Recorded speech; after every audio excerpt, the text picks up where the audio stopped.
Subscribe பண்ணுங்க. அப்படியே பக்கத்துல இருக்க பெல் ஐகானையும் பிரஸ் பண்ணுங்க. என்ன பார்க்க போறோம் அப்படின்னா, தனுசு ராசியில பிறந்தவங்களுக்கு 2025ஆம் ஆண்டு மே மாத ராசி பலன்களை பத்தி நம்ம தெளிவா பார்க்க போறோங்க. இந்த மே மாதம் உங்களுக்கு எத்தகைய மாற்றங்களை கொடுக்கும், குறிப்பா 2 கிரகங்கள் ரொம்ப வலுவான ஒரு தன்மையில இந்த மாதம் உங்களுக்கு நிறைய நற்பலன்களை செய்ய காத்துட்டு இருக்காங்க.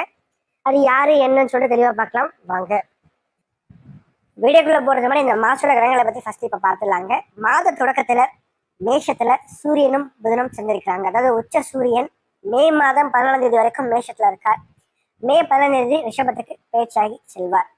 அதே போல புதன் மே மாதம் 23ஆம் தேதி வரைக்கும் மேஷத்திலையும் அதன் பிறகு பேச்சியாகி ரிஷபத்துக்கும் போயிடுவார்.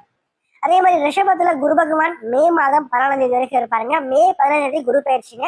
அதாவது ரிஷபத்துல இருந்து மீனத்துக்கு குரு பகவான் பயிற்சி ஆகிறார் மே 15ஆம் தேதி. அதுக்கடுத்து கடகத்துல இந்த மாதம் முழுக்கவே செவ்வாய் நீசம் பெற்ற தன்மை இருக்க போறார். அதுக்கடுத்து ராகு கேது. ராகு மீனத்துல, கேது கன்னியில மே மாதம் 15ஆம் தேதி வரைக்கும் இருப்பாங்க. மே 18ஆம் தேதி ராகு கேது பயிற்சி. அதாவது கும்பத்துக்கு ராகு வரப்போறார், சிம்மத்துக்கு கேது வரப்போறார். அதே மாதிரி மீனத்துல சுக்கிரன் இந்த மாதம் முழுக்கவே உச்சம் பெற்ற தன்மையில இருக்க போறார். கூட சனியும் பார்த்துக்கிட்டா இந்த மாதம் முழுக்கவே மீனத்துல சுக்கிரனோட சேர்ந்து இருக்க போறார். ஸோ இதுதான் இந்த மாசத்தோட கிரக நிலைங்க. தனுசு ராசி அதிபதி யாருன்னு பாத்தீங்கன்னா குரு பகவான். தனுசு ராசி காலபுருஷனுக்கு பாக்கியஸ்தானமா வருதுங்க. நட்சத்திரங்களை பொறுத்த வரைக்கும் தனுசு ராசியில மூலம் 4 நட்சத்திர பாதங்களையும், பூராடம் 4 நட்சத்திர பாதங்களையும், உத்திராடம் 1 நட்சத்திர பாதத்தையும் கொண்டுள்ள ஒரு ராசி தாங்க இந்த தனுசு ராசி. தனுசு ராசிக்காரங்களை பொறுத்த வரைக்கும் இந்த காலகட்டம் எப்படி இருக்கு, அதாவது கடந்த காலங்களா பாத்தீங்கன்னா குரு ராசிக்கு 6ஆம் இடத்துல மறைவு பெற்ற தன்மையில, ஒரு வலுவிழந்த தன்மையில, இதுலயுமே ஒரு போராட்டமான ஒரு தன்மையில வாழ்க்கையை இருந்திருக்கும் அப்படின்னே சொல்லலாம். சரிங்களா? எடுத்த காரியங்களை தடை தாமதங்கள், பொருளாதார ரீதியாக சில பிரச்சனைகளையும் நிறைய பேர் சந்திச்சிருப்பீங்க. எவ்வளவுதான் சம்பாதிச்சாலும் இன்னொரு பக்கம் அந்த சம்பாத்தியத்தை சேர்த்து வைக்கிறது அப்படின்றது ஒரு ரொம்ப கடினமா இருந்திருக்கும். சரிங்களா? ஏதோ ஒரு வகையில செலவு ஒண்ணு போனா ஒண்ணுன்னு சொல்லிட்டு ஒரு செலவானது வந்து கொண்டே இருந்திருக்கும் அப்படின்னே சொல்லலாம். சரிங்களா? சேர்த்து வைக்கிறதே கொஞ்சம் கஷ்டமாவே இருந்திருக்கும் கடந்த காலங்கள். சரிங்களா? அதே மாதிரி குடும்ப வாழ்க்கை சார்ந்த விஷயங்களுக்காக, குடும்ப உறவுகள் சார்ந்த விஷயங்களுக்காக நிறைய தியாகங்களையும் செஞ்சிருக்கீங்க. சரிங்களா? ஸோ அத்தகைய அமைப்புல நிறைய தனுசு ராசிக்காரங்களுக்கு கடந்த கால வாழ்க்கை அந்தளவுக்கு பெருசா சிறப்பு இல்லை அப்படின்னு சொல்லியிருப்போம். அதே மாதிரி கேது 10ல இருந்ததுனால வேலை ரீதியாகவும் சரிங்க, தொழில் ரீதியாகவும் சரிங்க, சற்று அலைச்சல்களை கொடுத்திருக்கும். ஸோ நிறைய கஷ்டப்பட்டு நீங்க உழைத்தாலும் அந்த உழைப்பிற்கான அங்கீகாரம் ஒரு சிலருக்கு கிடைக்காம போயிருக்கும் அப்படின்னே சொல்லலாம். சரிங்களா? ஸோ அப்படிப்பட்டவங்களுக்கு இந்த காலகட்டம், அதாவது இந்த மே மாதம் 15ஆம் தேதிக்கு பிறகு பாத்தீங்கன்னா குரு பயிற்சி. குரு ராசிக்கு 7ஆம் இடத்துக்கு வராருங்க.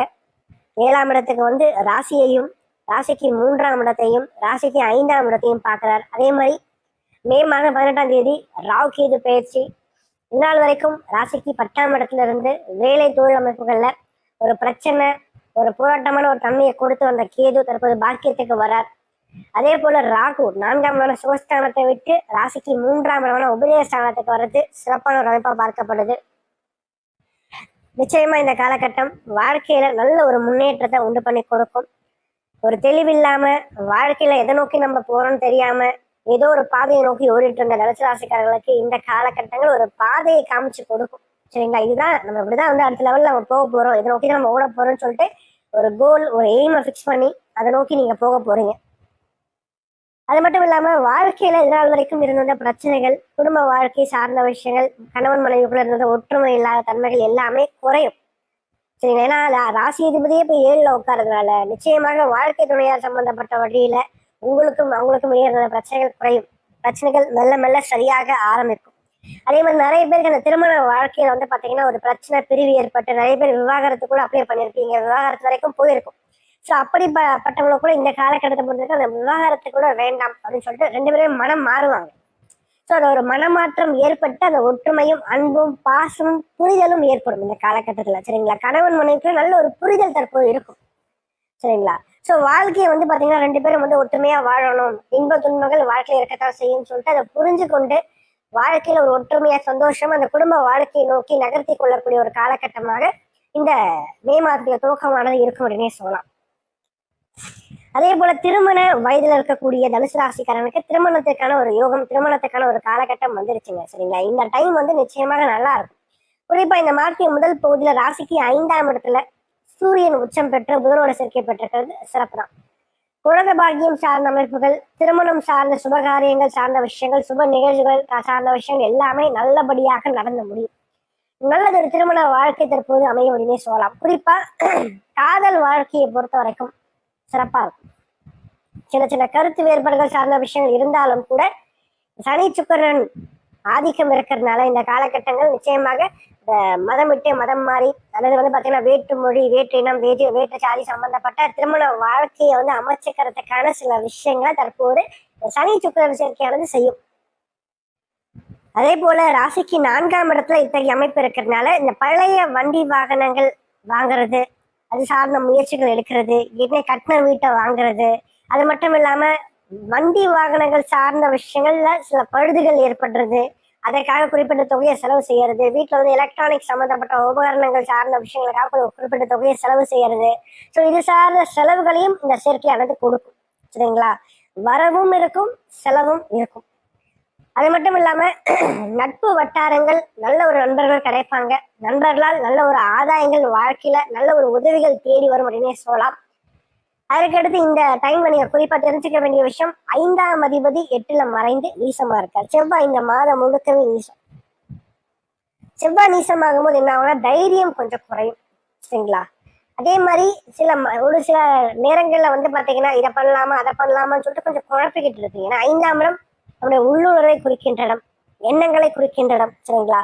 அவர் இந்த வீட்டோட அதிபதி ராசிக்கு 8ல மறையறதுனால கொஞ்சம் மன தடுமாற்றங்கள் ஒரு சில நேரங்கள்ல இருக்கும். அப்போ அத்தகைய நேரத்துல ஒரு குருமாருடைய வழிகாட்டுதல் அல்லது வயதுல மூத்தவருடைய வழிகாட்டுதல் நீங்க பின்பற்றும் போது நிச்சயமாக வாழ்க்கை நல்ல ஒரு நிலைமைக்கு வர முடியும். அந்த காரியத்துல நீங்க வெற்றியும் பெற முடியும். நான் திரும்ப சொல்றதுதான், ஒரு குழப்பமான ஒரு நிலை உங்களோட வாழ்க்கையில ஏற்பட போது, அது உறுதியா ஏற்பட போது, அப்படிப்பட்ட காலகட்டங்கள்ல வயதுல மூத்தவங்க அல்லது குருமார்களுடைய ஒரு ஆதரவு அல்லது அவங்களுடைய அட்வைஸை கேட்டுட்டு அவங்க சொல்றதை கேட்டு நடக்கும்போது அந்த காரியத்துல உங்களால ஜெயிக்க முடியும், வெற்றி பெற முடியும். ஏன்னா குரு ராசியை பார்க்கிறார். அதுதான் சொல்றேன். அதே போல இந்த மாதம் 2வது பகுதியில ராசிக்கு 6ஆம் இடத்துல சூரியனும் புதனும் சேர்க்கை பெறுவாங்க. இந்த புதன் சூரியன் சேர்க்கையானது ராசிக்கு 6ல இருக்கிறது கொஞ்சம் சிறப்பு குறைவுதான். அப்ப இந்த காலகட்டங்கள்ல பாத்தீங்கன்னா கொஞ்சம் ஆரோக்கியத்துல அக்கறை எடுத்துக்கணுங்க. சரிங்களா? வெளியில சாப்பிட்றத கொஞ்சம் குறைச்சிக்கணுங்க. தேவையற்ற வீண் செலவுகள், வீண் விரயங்களை கொஞ்சம் கொடுக்கும். அதை கொஞ்சம் நீங்க பாத்துக்கிறது சிறப்பா இருக்கும் அப்படின்னே சொல்லலாம். அது போல பாத்தீங்கன்னா ராசிக்கு பாக்கியத்துல கேது, பாக்கியாதிபதி 6ல மறையும். தந்தையினுடைய ஆரோக்கியத்துல கொஞ்சம் அக்கறை நீங்க எடுத்துக்கணும் தனுசு ராசிக்காரங்க. இந்த நேரத்துல பொறுத்த வரைக்கும் தந்தையால் ஒரு சில பிரச்சனைகள் அல்லது சங்கடகரமான விஷயம் கொஞ்சம் நடக்கும். அப்போ அப்பாவோட ஹெல்த்ல கொஞ்சம் கவனம் எடுத்துக்கணும். அப்பா கிட்ட கொஞ்சம் விட்டு கொடுத்து போகணும் இந்த நேரத்துல. சரிங்களா? அதை மட்டும் நீங்க பாத்துக்கிட்டீங்கன்னா நிச்சயமாக இந்த நேரம் சிறப்பான ஒரு நேரமா இருக்கும். ஆனா இந்த மே மாதத்து 2வது பகுதியிலிருந்து வாழ்க்கையில உனக்கு நல்ல ஒரு நிலைமைக்கு மெல்ல மெல்ல மாற்றங்களானது ஆரம்பிக்கும். ஏன்னா குரு ராசியை பார்க்கிறார். ராசிநாதன் வலுவான ஒரு தன்மையில ராசிக்கு 7ஆம் இடத்துல அமர்ந்து ராசியை பார்க்கறனால எந்த ஒரு சூழ்நிலையும் சமாளிப்பீங்க, ஜெயிச்சு காமிப்பீங்க. புத்தி கூர்மை பலப்படும், நல்ல ஒரு அறிவாற்றல் கிடைக்கும், நல்ல ஒரு ஞானம் கிடைக்கும், ஆன்மீகம் சார்ந்த எண்ணங்கள் கண்டிப்பாக அதிகரிக்கும். நல்லா கேட்டுக்கீங்க தனுசு ராசிக்காரங்க. நிச்சயமா நான் சொல்றேன், கோயில்களுக்கே போகாதவங்க கூட நிச்சயமா கோயில்களுக்கு போக ஆரம்பிப்பீங்க. ஆன்மீக அனுபவங்கள் அதிகமாக கிடைக்கும். வாழ்க்கையில ஆன்மீகத்தின் மீது அதிகமான நம்பிக்கை வரும். சரிங்களா? ஏன்னா சனியும் ராசியை பார்க்கிறார், குருவும் ராசியை பார்க்கிறார். ஸோ அப்படி இருக்கும்போது பாக்கியத்துல கேது வேற இருக்க. நிச்சயமாக இந்த காலகட்டம் அதிகமான ஆன்மீக அனுபவத்தை உண்டு பண்ணி கொடுக்கும். ஆன்மீக தேடலை உருவாக்கி கொடுக்கும். ஏன்னா 3ஆம் இடத்துல ராகு வருதுனால ராகு குரு பார்ல இருக்கிறதுனால ராகு குரு இந்த 2 இடங்கள் ரொம்ப வலுவான ஒரு தன்மையில இருக்கு தனுஷை பொறுத்த வரைக்கும். சரிங்களா? ஸோ இவங்களுக்கு இந்த காலகட்டங்கள் கண்டிப்பாக முயற்சிகள்ல வெற்றியை கொடுக்கும். பிரச்சனையிலிருந்து வெளியே வருவீங்க. மாற்றங்களை அதிகமாக சந்திக்க போறீங்க அடுத்த ஒரு ஓராண்டுல. சரிங்களா? புதிதாக வேலை மாற்றம் செய்யறது, இடமாற்றம் செய்யறது சார்ந்த எல்லா விஷயத்துக்கும் இந்த நேரம் முழுமையா உங்களோட வாழ்க்கையில ஒத்துழைப்பை கொடுக்கும் அப்படின்னே சொல்லலாம். சரிங்களா? நல்ல நல்ல மாற்றங்கள் வாழ்க்கையில கூடிய விரைவில் நடக்க போது அதை எதிர்பார்த்து காத்துருங்க. நிச்சயமாக வாழ்க்கை நல்ல ஒரு நிலைமைக்கு வரவும் போறீங்க.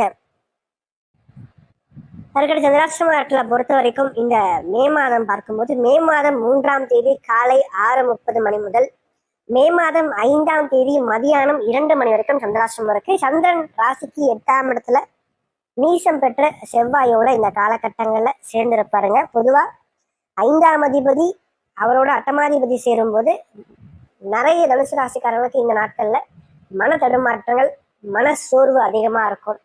குழப்பங்கள் சற்று அதிகமாக இருக்கும். தேவையில்லாத விஷயத்த மனசுல போட்டு குழப்பிக்கிட்டு இருப்பீங்க.